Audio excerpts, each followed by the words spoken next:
Ano niluluto mo ngayon? Ginisang ampalaya. Paano ba magluto ng ginisang ampalaya, pre?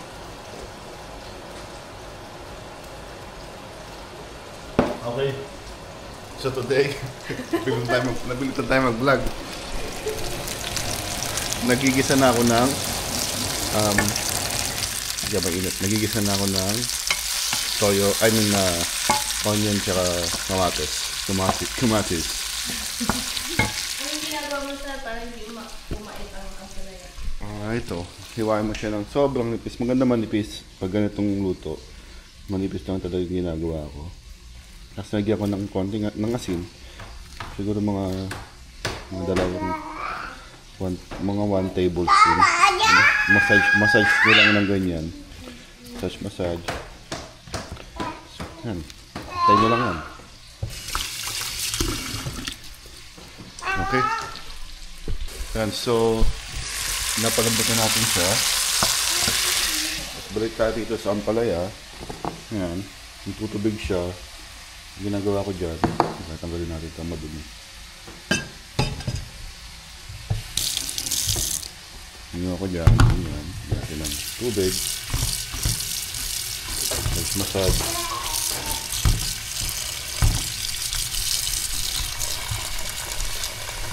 Babad na lang yan ganyan. Ito. Nilagyan ko ito ng asin. Kasi para sa akin, importante inaasinan kada ingredient. Pero siyempre, huwag maraming asin. Para sa akin kasi dumidikit yung laki yung asin sa mga nilalagay yung sangkap. Yan. Okay? So pag malambot na yan, lalagay natin yung ampalaya. Siyempre kung hindi mo ilalagay yung may tubig, di ba? Huhugasan mo yan para mawala yung alat mo. Masarap may konting alat siyempre. Tapos pagkatapos niyan, doon ko palang ilalagay yung itlog. Tapos papakita ko sa inyo kung paano yung gusto kong luto. Yung lutong-luto yung itlog tsaka pati yung yung ampalaya. Minsan kasi gusto nila yung ampalaya medyo malutong. Sa pagginis yung ampalaya yung gusto ko yung malambot na siya. Okay, so ito hinuhugasan ko na yung ampalaya. Yun yan. Mga ilang hugas ba yan, sir? Yung dalawa lang. Yung una, pit-pitin yung gano'n para mawala yung alat. Pait. Tapos yun, hugasan nyo na ulit ng tubig. Sino nagturo sa'yo ng technique? Daddy ata. Is daddy.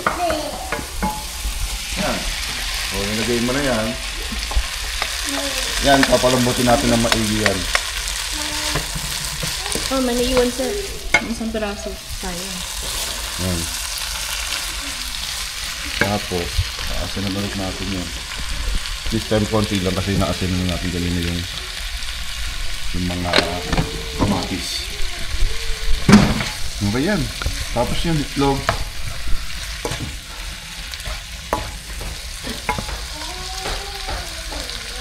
Haluin nyo lang ng ganyan.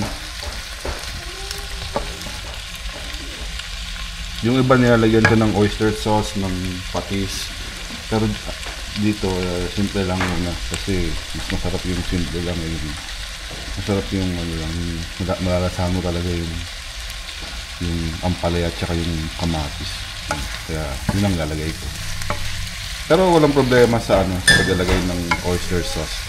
Kanya-kanyang trip yan. Trip mo yun, di ba? So, hindi ko papakalaman yung trip mo. Trip ko to, di ba? So, walang pakalamanan. Linis-linis yung ganyan.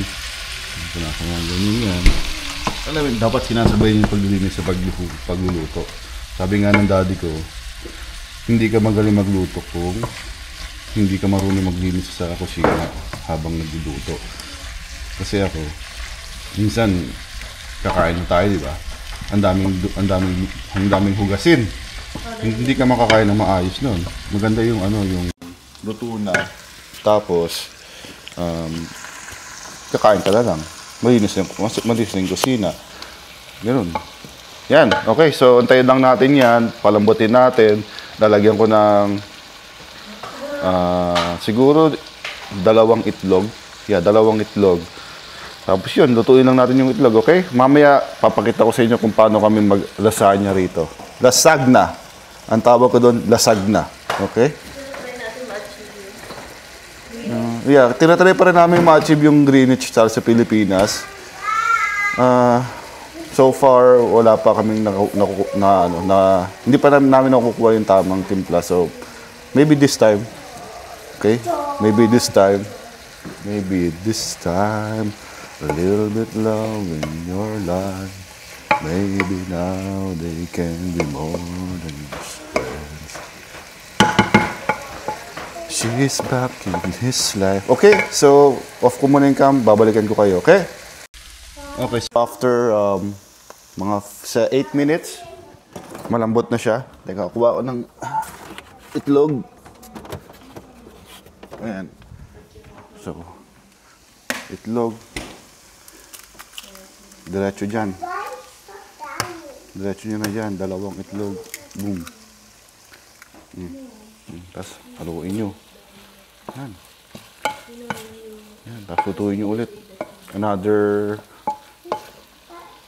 7 minutes. Ayan. Okay, balikan ko kayo after 7 minutes. Okay, so yan. Kita nyo naman. Sana malinaw. Ganyan. Medyo konti pang luto. Tinikman ko siya saglit. I think lagyan natin ng konting patis.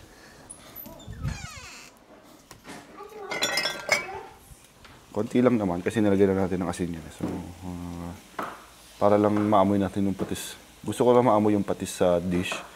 Hindi, ayaw mo talaga malasahan yung patis, pero yung amoy lang. Pero hindi naman, yeah, okay lang yan. Yan, ganyan lang, oh. Mga 3 drop lang yan. Yan, naamoy mo na agad siya, di ba? Yan. So, konting luto pa. Tapos, okay na yan. Okay? So, tapos na siya. Yan. Lipat na natin sa man-cook. Man-cook. Kasi I'm cooking, man-cook.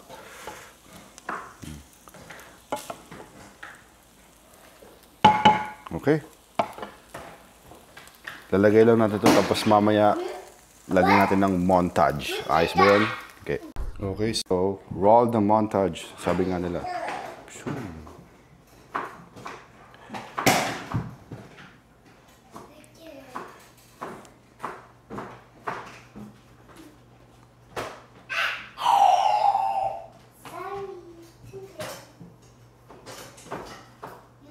Ayan. Yan. Okay, so tapos na yung umpalaya natin. Today, lasagna naman. So sabi dito sa instructions, napakalaki, 8 minutes. Pero hindi ko siya iluluto ng 8 minutes kasi i-bake pa natin siya. So, tapos pag nilagay mo yung mga ingredients, mainit siya. So, siguro mga 5 minutes lang. Okay, 5 minutes natin siya lutuin. Okay? Okay, so yan na po. Napainit ko na siya. Napakulong ko na ng 5 minutes. Yan, medyo matigas pa siya syempre. 5 minutes eh. Ngayon, next is, bigisa tayo ng bawang. Oo, may carrots. Yes, may carrots.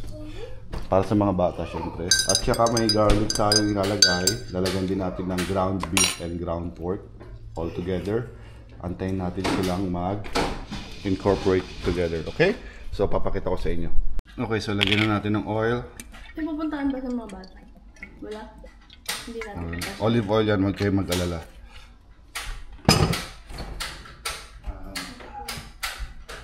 Lagay na natin na, lagay ko na yung lagay natin yung onion. Mainit na yung kalan kawali ko, so, onion. Ang nilagay ko rito yung onion, isa't kalahating head. Yan, malalaki yung onion. So, yan, tapos haluin nyo lang. Okay? Okay. Babalikan ko ulit kayo. Ha? Okay, so sunod natin ay itong 1 pound ng ground beef tsaka pork.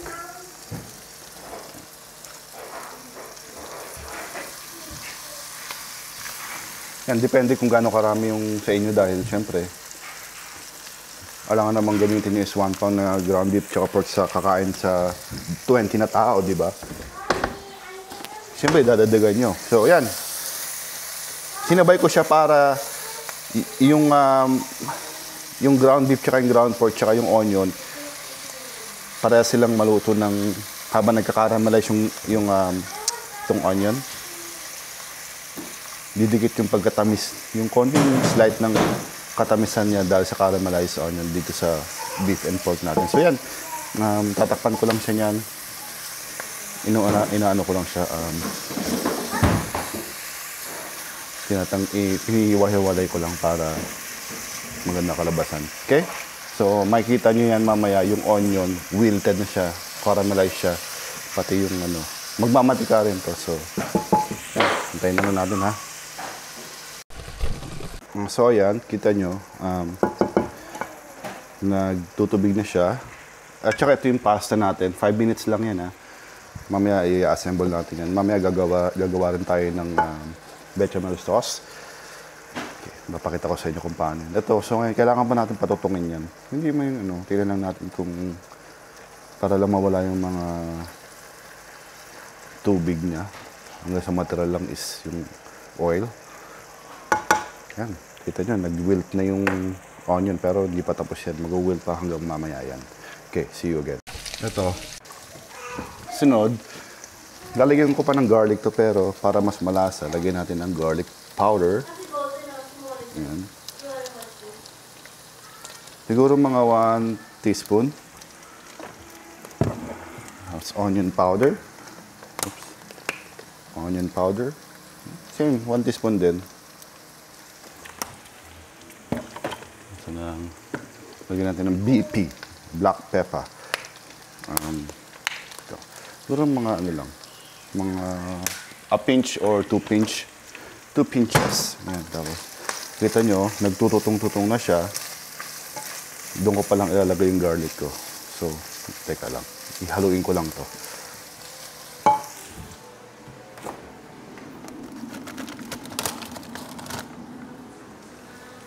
Yung garlic ko, galing sa fridge yan. So, ang ginawa ko dyan is, minins ko na siya lahat. Mga 10 garlic yun. Na, hindi lang 10, basta madami. Tapos, binlender ko siya para maging mince. Tapos, nilagay ko sa freezer bag. Para easy lang yan. Antayin lang natin kasi frozen siya. So, tatakpan ko ulit siya. Okay? So, yan na. Lalagyan ko siya ng tomato paste. Ayan. Tomato paste.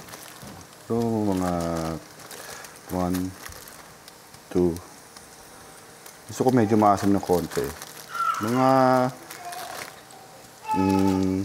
2 teaspoon yan. Yeah, 2 teaspoon. Huwag lang natin siya. Ito yung closer look kung ano itsura ng tostado na yung beef natin tsaka yung pork. Haluin lang natin yan hanggang sa ma-incorporate yung tomato paste sa beef. Susunod na natin yung tomato sauce, okay? Okay. So, sunod is itong carrots. Yeah, may carrots kasi dagdag lasa rin yun. Tsaka may mga bata. So, dagdagan natin ng gulay kahit pa paano, di ba? Ayan. Tuloy na lang yan.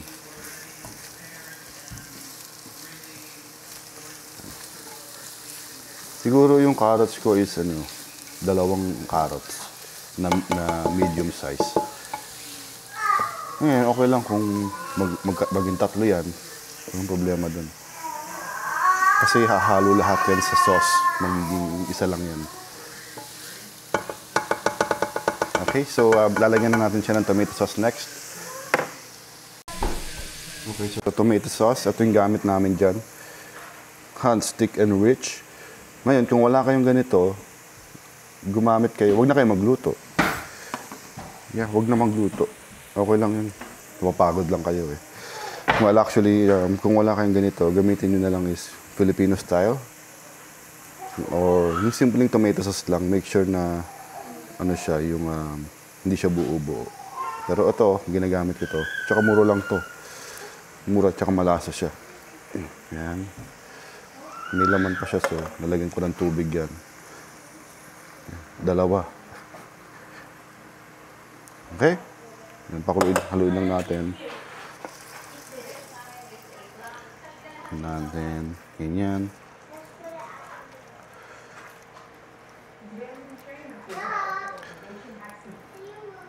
Okay, and then let's put some lagay natin ng asukal. Ito gagamitin ko asukal.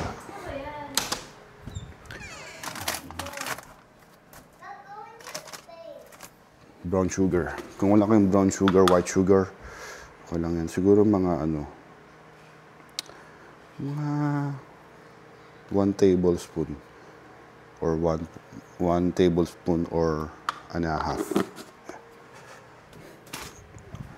Titikman din naman natin yan, so ganyan, haluin lang natin yan. Tapos lalagyan ko ng konting tubig yung ito para malinis siya. Okay?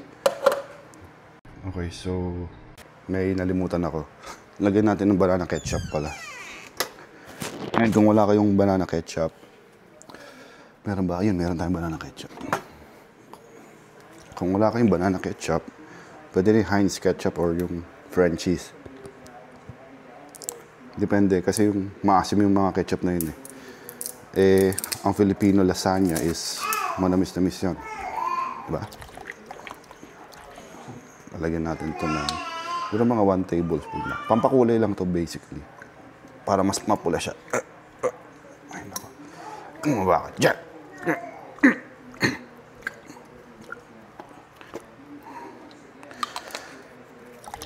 Huwag na lang. Ang hirap. Ay, nako. Ayan. Yun.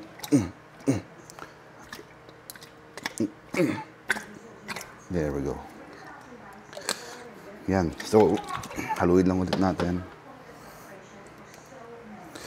Yan. Tingnan natin yan mamaya kung anong kulang. I think kulang to sa tamis.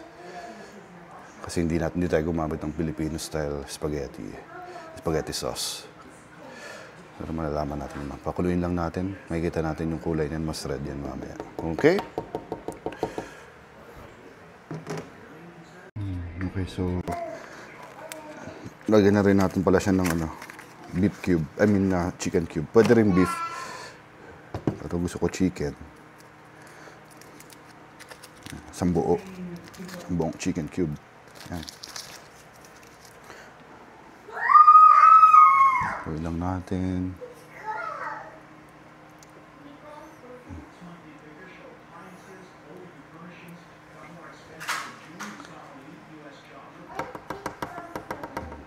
Hintayin na natin matunaw yung chicken cube. Tapos, siguro tapos na to. Mamaya, gagawa na tayo ng bechamel sauce. Okay. Okay, so, nalimutan ko lagyan ng basil. Isa lang siguro. Para hindi overpowering kasi yung basil eh. Isang basil lang. Pero, ilagay nyo to sa kung gagawa kayo, ilagay nyo to sa habang nagigisa kayo yung basil. Pero okay lang din kahit gantong kasi kukulo din yan. Tsaka malasa yung basil. Kaya ngayon ko siya nilagay dahil, nalimutan ko. Pero, pwede rin ngayon kasi, sabi ko nga, overpowering siya. So, at least, hindi lasang basil lang yung natin. Basil leaves. Basil leaves ba to? Bay leaves, sorry. Bay leaf. Hindi basil. Ano ba yan? Bay leaf, guys. Bay leaf, not basil. Sige, pakuloy lang natin to. Okay, so, sunod natin ilagay itong milk. Siguro mga 1 cup lang. Teka lang. Bakit may milk? Dagdag dagdag ginamnam.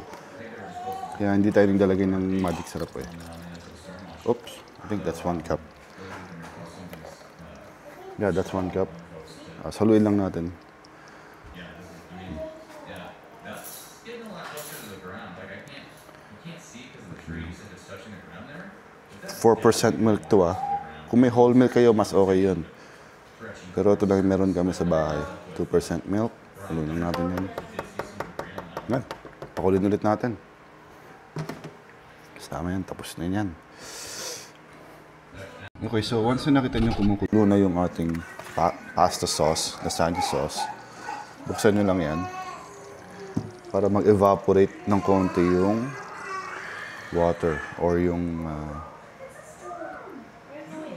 water, ano pa nga ba? Yeah, water. Antayin lang natin yan. Medyo ma-saucy or runny siya. Yeah. Kaya ginagawa natin ito kasi yung pasta natin, naluto na natin ng konti.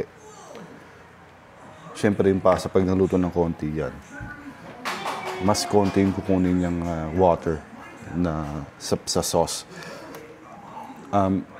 Kaya gagawin natin yun para, ayoko kasi ng runny sa lasagna, ayoko ng runny sauce.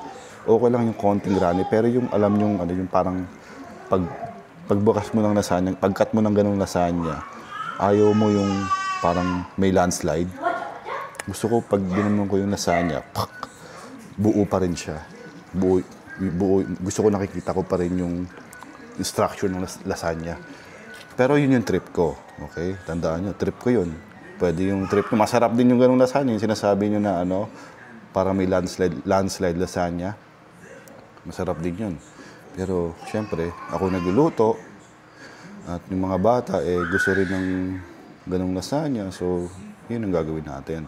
So, yeah. Patuyuin natin ng konti yan. At susunod na natin yung bechamel. Promise. Yan, kumukulo na siya. So, halutuin lang natin. Yan. Yung lasagna pasta, itong pasta na to. Pwede yan kahit nasa box, i-assemble nyo. Pwede yun.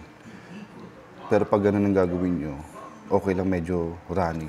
Yung ganitong consistency, okay yan. Pwede yan sa ganung method. Assemble nyo lang yung pasang hindi luto. Then, so sauce, pasta sauce, pasta sauce, pasta sauce. Tapos lagay nyo sa oven, 350. Okay yun. Pwede mag-work yun. Ganun kami mag-ano dati. Ngayon, tinatry ko lang itong ganitong lumang method na luto na yung pasta. Yung luto na yung pasta, tapos daw mo i-assemble. Pero usually, ang ginagawa namin, kami ni Micah, hindi pa luto yung pasta. Doon namin binibake sa oven. Kaya yun, medyo mas runny yung sauce niya para yung sauce niya is naluluto yung pasta sa sauce. Yan, kulo na siya. Okay? So, ayan, luto na yung pasta natin. Aray ko. Teka, patikin muna natin kay Micah. Kung lasa. First time namin maglagay ng bay leaf sa ganito eh. Yun natin kung good siya. Batikman mo nga. Init. Kulang saan? Saan kulang? Nalagyan mo na ng sugar? Oo. Well, okay na. Okay, so okay na daw siya.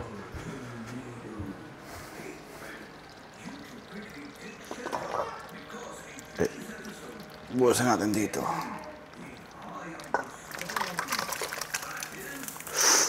Init.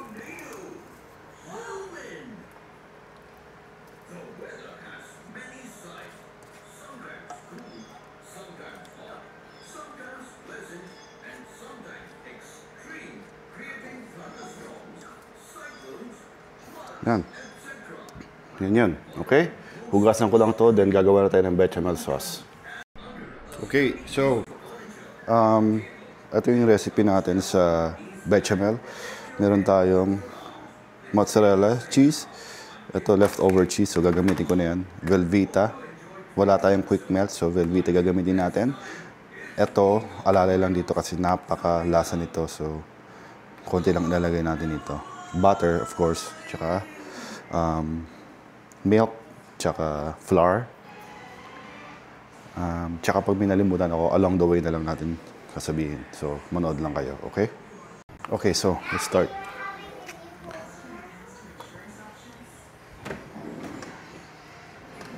So, start muna natin sa butter. Siguro 1 stick of butter. 1 stick ng butter. Yeah, ganyan.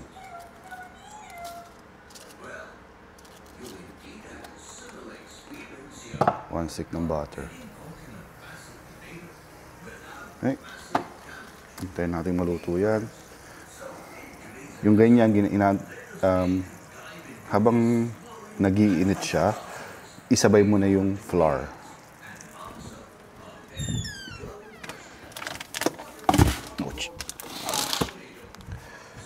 So yung flour siguro mga half cup. Yeah, half cup. Kasi, or less than half cup. Yan. Half cup na lang, half cup. Half cup yan. Kaya mag-alala kasi lalapot yan sa mga cheese.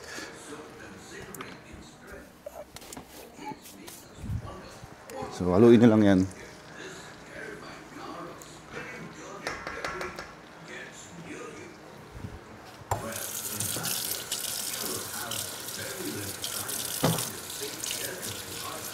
Hinuhugasan ko lang yung spatula ko. Punasan natin. Okay, so haluin lang natin yan.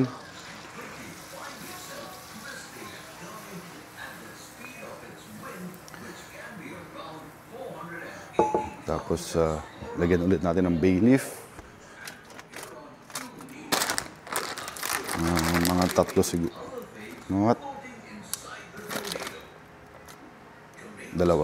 Tatlong bay leaf lang. Haluin nyo lang yan. Make sure mahalo nyo maigi yung flour kasi pag yan nagbuo-buo, pangit. Yan. Hindi lang naman. Marami naman tayo nilagay na butter. 1 stick of butter. Yan, depende sa dami ng kakain yan. Kasi isang tray yung gagawin ko. So, kaya ganun karami yung butter. Pwede nyo rin, kung ayaw nyo ng butter, pwedeng margarine. Mas masarap daw kung may dairy cream. Kaso, ang mahal ang dairy cream dito sa area natin. So, kaya nyo lang yung kumulo ng ganyan. Susunod natin ilalagay dyan is milk. Okay. Okay, so, hintayin lang natin saglit. Okay, so lagyan na natin ng asin. Mga 1 pinch lang. Meron din tayong ilalagay dyan na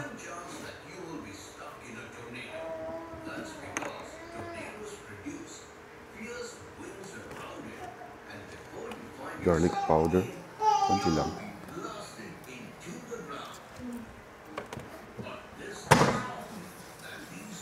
Maniwala kayo, masarap ito pag may garlic powder. Kunti lang. So, lagyan na natin ng milk. Siguro mga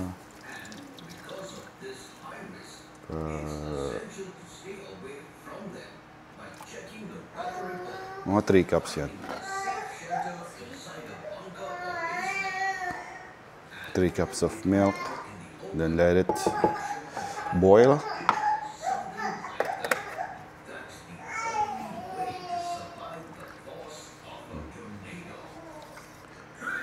Yung iba dahan-dahan nilang nilalagay yung milk. Pero, mag-work din yan. Tiwala lang.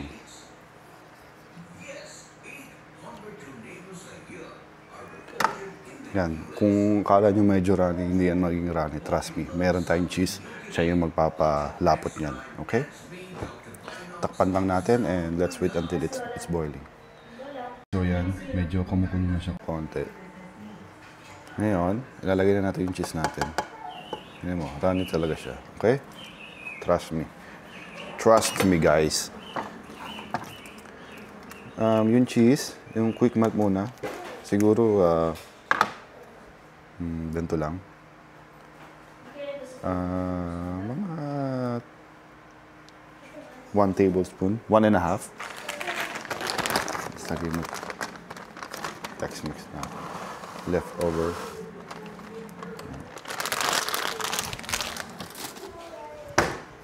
Tapos, para mas lumapot siya, so haluin nyo lang yan, ganyan. Oh, lumalapot na siya.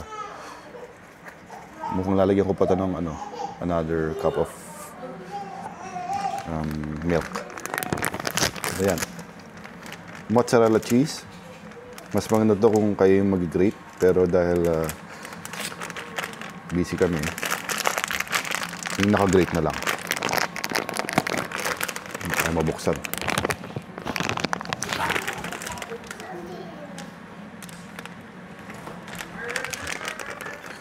Teka lang.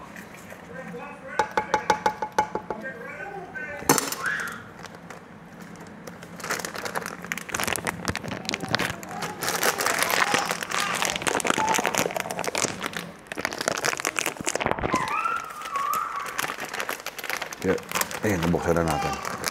Lagyan na natin ng mga another cup. So, 1 cup ng mixed cheese, 1 tablespoon ng melted cheese, tsaka 1 cup ng mozzarella cheese. Haluin lang natin yan. Yan, malapot na siya, di ba? Ayan na natin apoy. What? What's inside the backpack? Yakult. Okay. Ayan.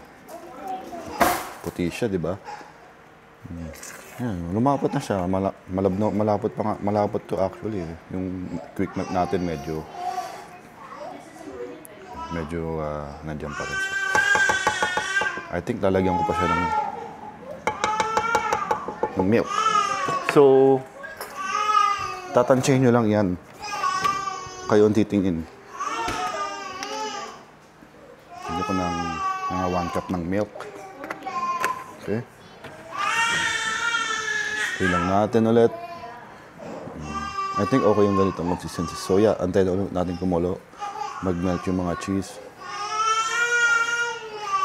Oh, lalagyan din natin ito ng nutmeg. So, nutmeg.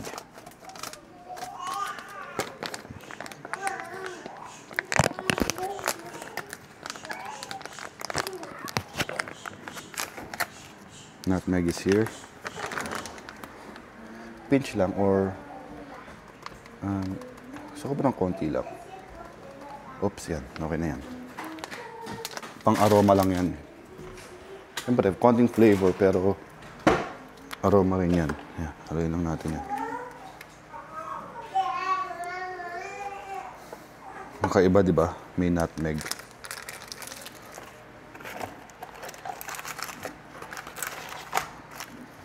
Okay? So, pakukulin lang natin yan. Then, mag-ready na i-layer na natin yung pasta natin. I think kulang yung noodles natin here. Mukhang kulang yan. Tsaka meron tayong biniling sweet Italian style. Lalagay natin sa taas yan. After ng layering. Ito lalagay natin sa taas. Mukhang kulang yung noodle. So, lalagyan natin. Dadagdag tayo mamaya. Let's see. Okay? Okay, so ganitong consistency. Yan. Runny. Hindi naman siya runny. Sakto lang. Kaya mag-alala. Pag lumamig yan, lalapot lalo yan. So, mag-assemble na tayo, okay? So, mag-layer na tayo. Teka lang. Yan. Nilagyan ko lang ng parchment paper yan. Ito yung scoop natin. Unahin natin ay this one. Sauce muna na red. Pwede naman kahit yung white. Trip ko ng trip nyo.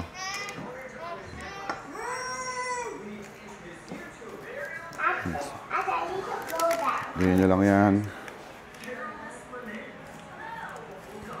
Kung wala kayong parchment, okay lang. Diretso nyo sa tray.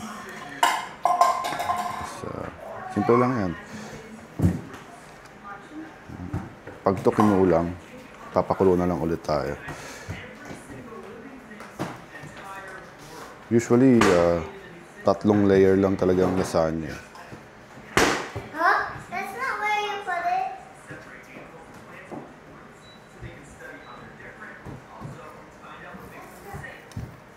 Oops. Usod natin to. Ito. Lagyan lang natin ng pasa yung gilid.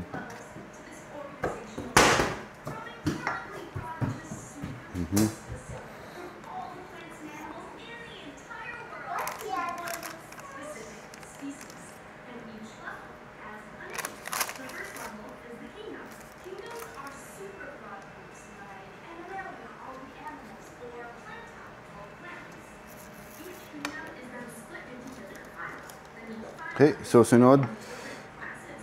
Ano ulit? Red sauce. Red sauce. Red sauce.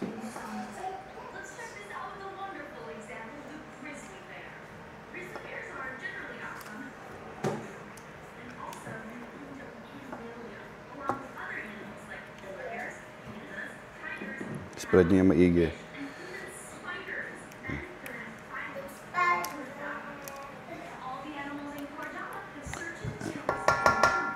And then the white sauce.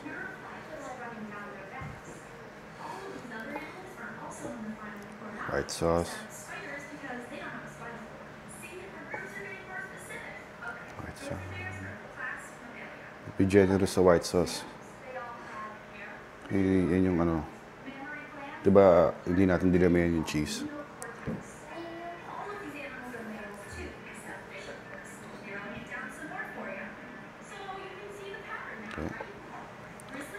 Ganyan lahat yan. Okay lang lumagpas.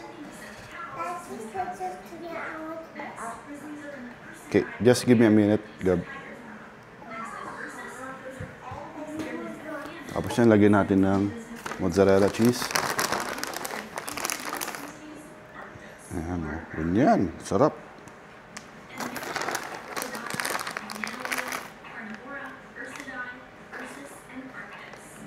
Okay, next layer.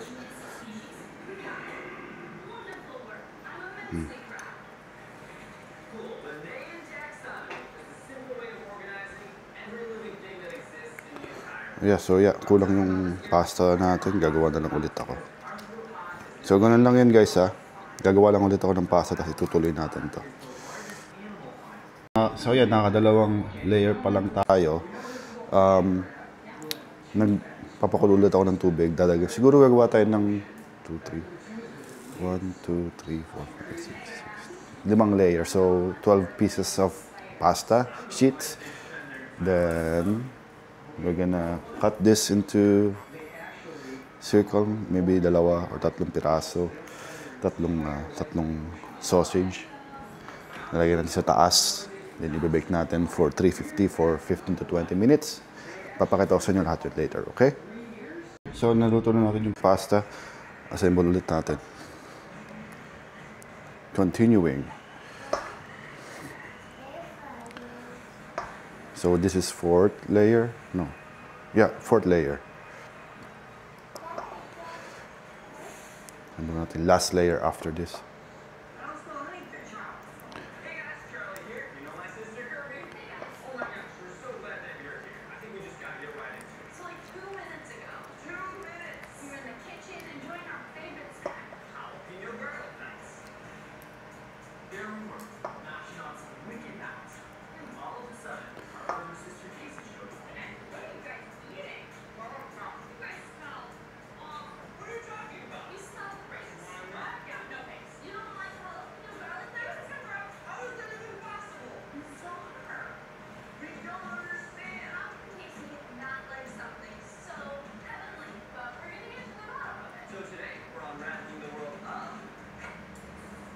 And then cheese.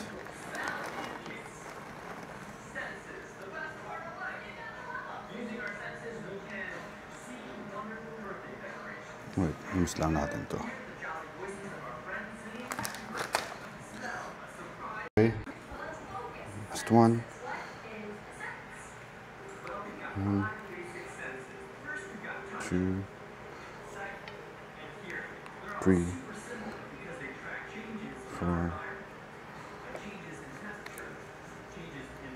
5, 6. May sobra pa tayong isa. Pusa lang natin yan. Ayos lang yan. Okay. So last layer, I think ito muna tayo, cheese. So cheese muna. Bechamel sauce. Tira kayo ng ganyan kakonti. Mga din may makikita tayong cheese sa taas. Then the red sauce. Oof.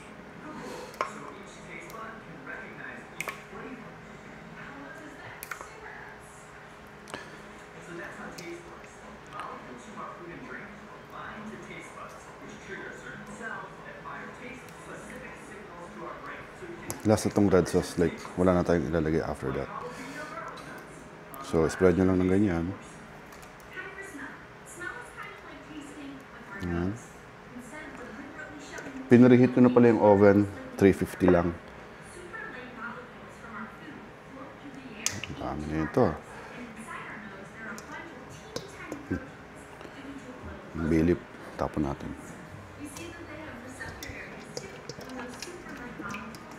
Ayan.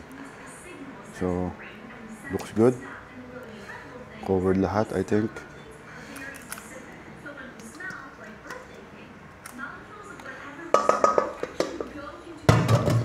Last test. I mean, not last, but ito yung reminder na may cheese. Drizzle na lang yan.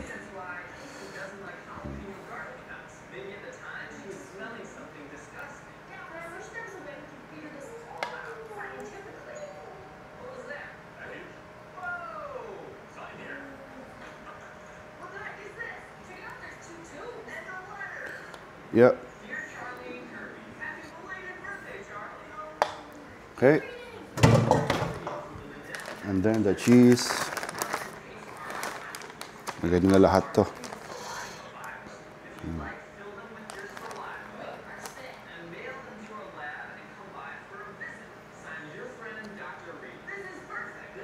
Yan.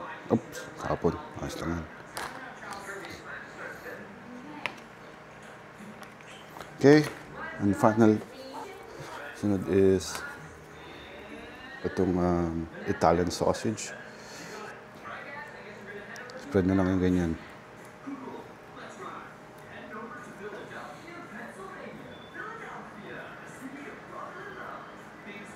Wala akong gloves, so huwag na kayong magreklamo. Oops. Pero pag kayo kakain dito, asahan nyo, may gloves ako. Kami lang naman yung family ko eh. So, ayos lang yan.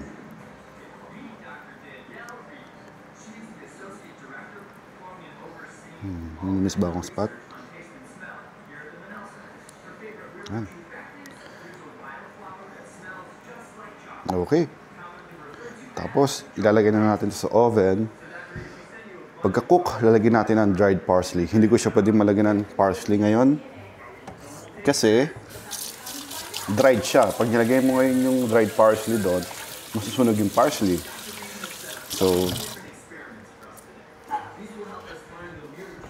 ito lang, teka lang. Okay, so, ilalagay ko ito sa oven in 350. After that, finish natin ng parsley and then titignan natin kung ano yung tsura, okay? Last check. So, ayan, 350. Nalagay na natin yung pasta. Oops. I mean yung lasagna. Oh, bigat. Top rack. Sa top rack yan. Ngayon, luto na siya, di ba? So, para malaman nyo kung luto na siya is yung cheese sa taas, kung nag-melt na. Or medyo may sunog-sunog ng konti. Ibig sabihin luto na yon. Actually, pwede ko itong i-broil. Pero, antayin natin, 15 to 20 minutes. So yung lasagna, mamaya pang dinner yan. Actually, yung ulam namin ngayong tanghali ay inihaw na bangus at yung, syempre, yung ampalaya, ginisang ampalaya. So kakain muna kami ng lunch. Mamaya ang dinner, makikita niyo yung itsura ng lasagna, lasagna. Okay? Ano ba itsura niya ngayon? Yeah, hindi pa siya luto. Niinantay natin maluto yung sausage. Okay, so we'll eat soon. And then I'll see you later in the evening. You will see the lasagna. Okay, so close to 20 minutes. Binroll ko siya. Yan. So, lulutuin na natin yung taas lang. Okay, so, tingnan na naman. Luto na siya. Nilagay ko lang sa broil for 5 minutes para maluto yung taas. Luto na yung ating lasagna. Lagyan lang natin ng parsley flakes. Yung parsley flakes. Teka, hanapin ko lang yung parsley flakes. Okay, yan na yun. It's done. Lasagna. Picturean ko lang siya.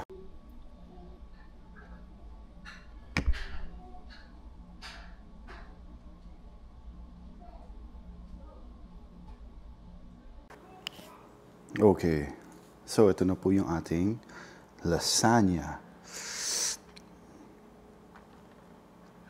You know. Ito nyo yan. Masarap na. Mukha lang.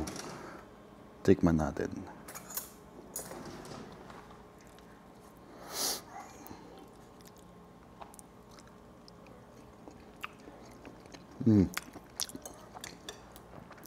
Sarap. Sakto lang yung asim at tamis. Hindi siya nakakaumay.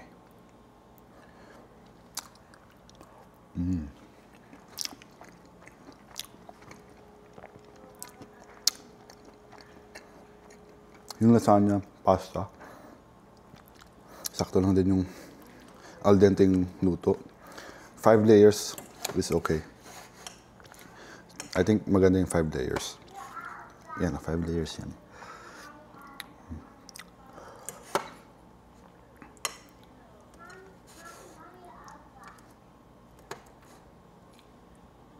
Oops. Ang dami niyan. Hanggang bukas siguro yan. Pero dinner namin mamaya ni Micah yan. Yung mga kids din, syempre. Okay? Everyone? Uubusin ko lang to. Nasa plato ko. And I'll see you on my next food show. Cooking show.